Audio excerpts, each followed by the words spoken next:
Hi, I'm Hugh Collins, the Apprenticeship and Direct Labour Manager for Taylor Wimpey South East. My role is to look after the trade programmes for bricklayers, carpenters and joiners, painter and decorators and trainee site managers.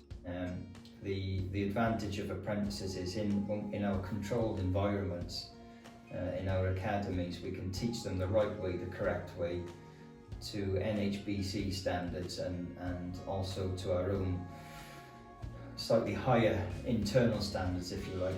I suppose the thing that motivates me to get the best out of the apprentices is that 20 years ago I started as an apprentice, and I came through an apprenticeship route. I left school, sixth form, with no real clue what I wanted to do.